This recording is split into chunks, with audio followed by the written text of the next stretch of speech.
evening. A former breast cancer patient is urging women affected by failings in care to come together in mutual support. Lynn Hughes was treated by County Durham and Darlington NHS Foundation Trust in 2016. It's publicly apologised for failures in its breast services and says that major changes have been made, including new surgeons and new equipment. Lynn is encouraging other women to come forward and share their experiences. I am passionate about trying to get these women together. If they want to contact me, we can set up a support group. I think as a group we stand more chance of being heard, because this can never be allowed to ever happen again. Well, the Health Trust says the Breast Service Patient Experience Group is already in place and they welcome anyone who would like to be involved in it. And you can find more about Lynn's story on our website. The number of people hospitalised with flu in the North East has risen by just over 20% in the last week. The latest figures show more than 800 people are being treated for the illness. Health officials say hospitals are nowhere near out of the woods yet, as cases remain at record levels for this time of year. Newcastle City Council is facing a £10 million budget overspend, partly due to some of the authority's buildings failing to bring in enough income. The council's leaders say the city is experiencing unrelenting cost pressures on social care and special educational needs, but the authority's finances, they say, are significantly better than many others. The family of a North Yorkshire man who went missing a year ago have renewed their appeal for information. Les Davis, who was 85 at the time, went missing in Scarborough. He was caught on CCTV leaving his home on the 19th of December and hasn't been seen since. North Yorkshire Police are keen to hear from anyone who may have seen Mr Davis around the William Street Coach Park or along Marine Drive. Now, the rollout of the new Tyne Metro trains has achieved the target of half of them operating by the end of the year. 23 of the 46 trains are now in use. It's hoped the full new fleet will be in service by this time next year.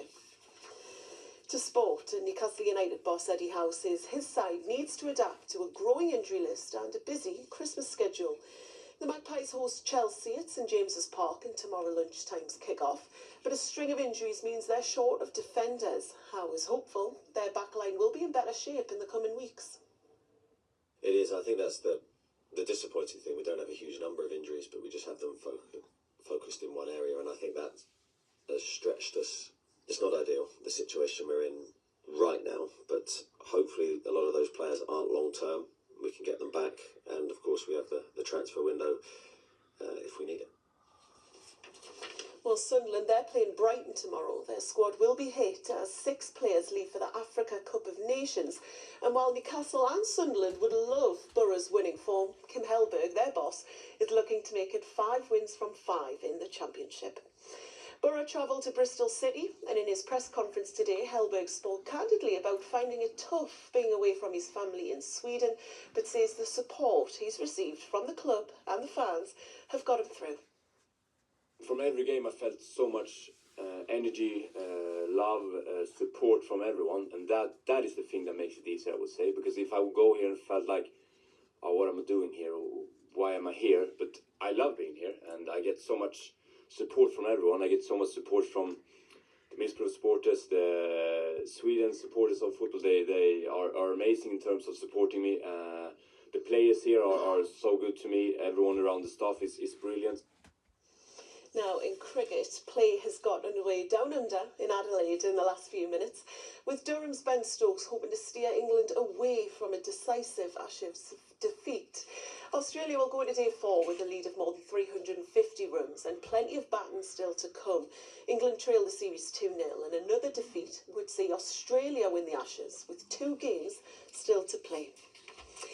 And before we go, if you're making the trip to travel to friends and family or somewhere far away for Christmas, tomorrow is expected to be busy on the road, so check before you travel. The RAC expect 4.1 million journeys to be made on the roads across the country.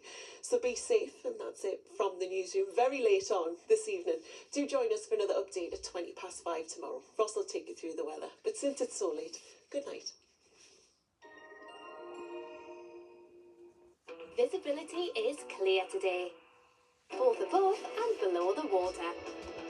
TUI sponsors ITV Tyne Tees Weather. Hello, good evening. A few showers dotted around as we head through the next few hours, but actually overnight with clearer skies, lighter winds, turning quite chilly into tomorrow morning. Mostly dry tomorrow, some decent sunny spells developing for many, although we do have a misty, murky start, and for some, the cloud is set to linger. Low pressure's nearby at the moment, keeping things quite breezy at times today. Overnight through tomorrow, we get a change of wind direction. It's coming up from the south, not as blustery for us. With low pressure nearby, though, we do still have the risk of those showers bubbling up, a little bit of drizzle here and there. The cloud is set to thicken as we make our way into next week. For now, the few showers that are reaching across the Pennines are very hit and miss. For most of us, it's staying dry. We've got those clearer skies, the lighter breezes, so we're going to see a little bit of frost developing in those more sheltered rural spots, as even for our towns and cities, temperatures drop down to around 3 or 4 degrees. Into tomorrow as well, thanks to the clearer skies, the lighter winds, quite a bit of mist and murk around. It is going to be slow to clear, but actually we are holding on some decent sunny spells as we make our way into the afternoon. Through the day, the breeze is coming up from that southerly direction, staying light until later on. Temperatures feeling a little bit chillier than recent days. We're getting highs of around 6 or 7 degrees. That's it from me. Enjoy your weekend. To be sponsors, ITV Tyne Tees Weather.